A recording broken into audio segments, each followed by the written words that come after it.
Hey, what's up guys? In this video, I'll be discussing the iPhone SE 2020 and whether it's worth buying this phone. So in terms of, when it released on April 24th, 2020. We're going to be talking about the design, the specifications, how it compares in like 2020 to other smartphones, and whether this is worth buying.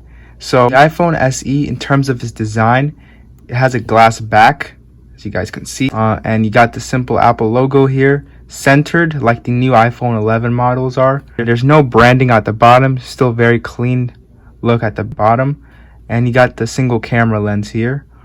It looks very similar to the iPhone 7's or 8's camera. As you can see, I have a 7 here. The single camera look very similar to this device, but it still looks nice on this one, especially paired with the glass back. Just brings that very minimalistic, simple look. From the front though, this is where this phone has been getting a lot of backlash. This does have the thicker bezels, so a lot of people do not like that. It's on the iPhone 6, 6S, 7, and 8, and those are like older gen devices, and it's just all the full screen devices we have nowadays. It is very beneficial to have like at least a notch on the display. It's like you can see on the 7 here, it looks very similar to the SE. You probably might not notice it at first glance, whether this is even an SE or a 6 or 7 or 8 or whatever it is. They all look very similar, so that is one disadvantage you're gonna get going with the SE. Some people, it's worth mentioning, still do like this design. They're comfortable with it. They love the Touch ID and that's the classic iPhone design or look. So if you're still into that, this phone is still great.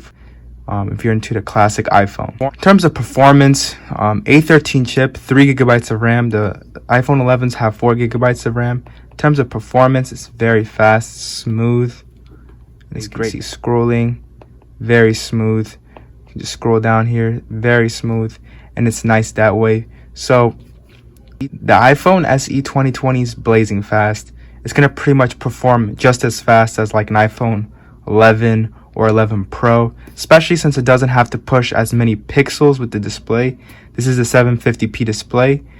The performance is great on this one. In terms of its display, more in depth, it does have a 1334 by 750, 326 pixels per inch. One thing I like about this display is that it gets very bright, as you guys could see. It also has True Tone, just like the iPhone 8. Since this is more on a crammed display, the lower resolution, the 750p, isn't as bad because it's just crammed in this display, so it still looks relatively sharp. It isn't super sharp, but the colors look nice, accurate colors, and it's a decent display. It's not as bad as a lot of people are making it out to be. In terms of the cameras, that's where we got a big improvement here with the SE, coming from the iPhone 6, 6S, 7, or 8. It's a big step from those devices, because yes, this does have the same camera as like the iPhone 7 or sensor or the 8 sensor, but you do have the A13 image processor. So what does that mean? You're gonna get much better videos, much better photos. You got a single lens, no telephoto, no wide angle, but what you got with this camera is really underappreciated with this phone. You get the next generation Smart HDR, 4K 60 recording with this. Just the colors, the way the pictures, the videos come out of this device are excellent. You get portrait mode on this, even though this is a single lens. On the 7 and 8, you do not get portrait mode, even though those are single lenses too. So that is one benefit you're gonna get, but it doesn't take portraits on like animals or objects. You can only do it on human beings.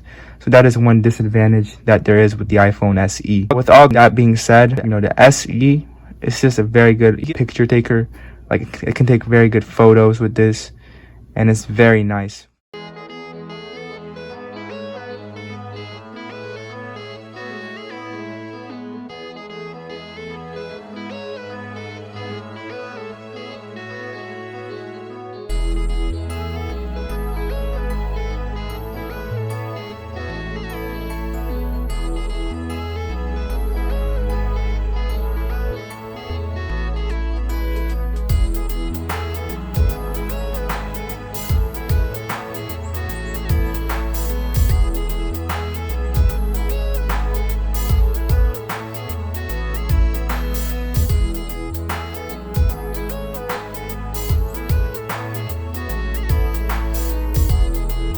terms of battery life, the iPhone SE has an 1821 milliamp hour battery, and that's very small, especially for 2020 standards. I mean, even the 7 that I got here, it does have a bigger battery than the iPhone SE. So that is something, pretty surprising here. This has a 1960 milliamp hour battery. The SE has an 1821 milliamp hour battery. It doesn't mean that SE has worse battery life than the 7, but it's just Apple could have just increased the battery capacity at least to, like, if they did it to 2500 milliamp hours, I would have been happy with it. But 1821, I get it. The A13 is efficient, so you are going to get like the best battery life in that small size for that small capacity. Probably going to get range anywhere between 4 to 5 hours of battery life, maybe 6. But yeah, this phone is really meant for like users that are like light to medium. But if you are a medium user, you're gonna have to top it off by the end of the day. Heavy users, stay away from this phone, or pick up like an iPhone 7 battery case, smart battery case like this one. This will definitely help you out. It will pretty much double the battery life of your SE. So you're gonna need to pick up one of these battery cases, or get like an iPhone, a plus model phone, or iPhone 11 Pro or something like that. Those have much better battery life. Or you can also look at the Android options if you want better battery life, because the SE's battery is just very mediocre, if I have to say. It's not terrible, but it's mediocre. So this is where definitely the worst part of this phone is. In terms of software support, the iPhone SE is going to last a very long time.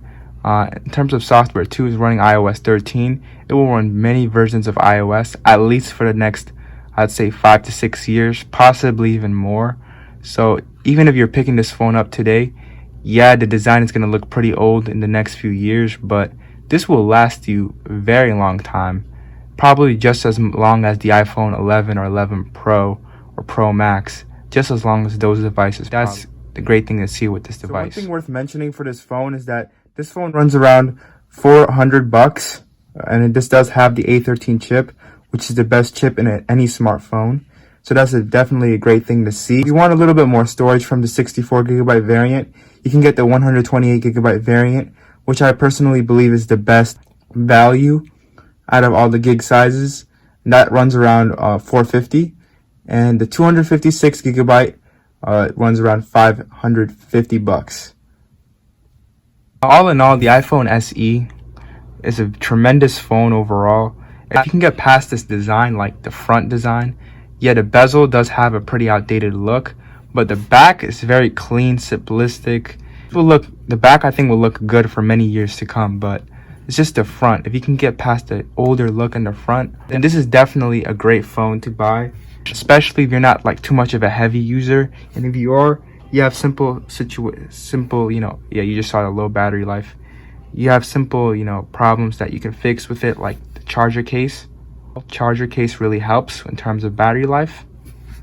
You can also just, get a portable charger. Do I recommend the SE 2020? Definitely I do. This is a good alternative, in my opinion, to like an iPhone 10 or, 10R. If you're looking at those devices and you want something that can just last a little bit longer, and you want a little bit of a smaller phone, the SE 2020 is definitely a choice that I would pick instead of those devices. It was nice looking at this phone. So I hope you guys enjoyed this video. Be sure to like, comment, and subscribe. I'll be making more videos in the future. Peace.